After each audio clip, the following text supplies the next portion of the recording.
लाहौर में एक और स्कूल की छत गिर गई। मलबे तले दबकर एक बच्चा जाँ बहक जबकि 4 अफराद जख्मी हो गए। स्कूल में गैर कानूनी तौर पर समर कैंप के साथ साथ तामीरी काम किया जा रहा था। तफसीलात वसीम रियाज की रिपोर्ट में।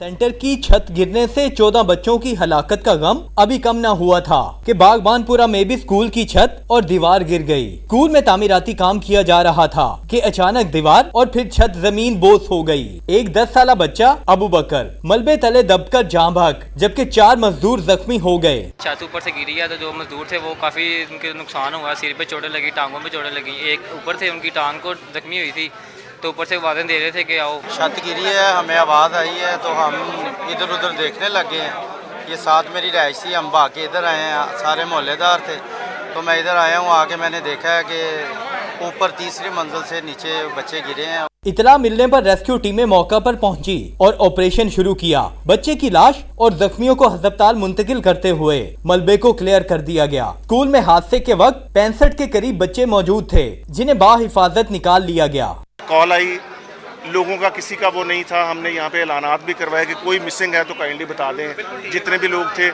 हमारा काम था उनको रेस्क्यू करने के बाद हॉस्पिटल शिफ्ट करना, वो हमने किया। वाकये के बाद असिस्टेंट एजुकेशन ऑफिसर मुअत्तल जबकि मुकदमा दर्ज करते हुए 5 अफराद को हिरासत में ले लिया गया। वजीर आला पंजाब ने नोटिस लेते हुए रिपोर्ट तलब कर ली।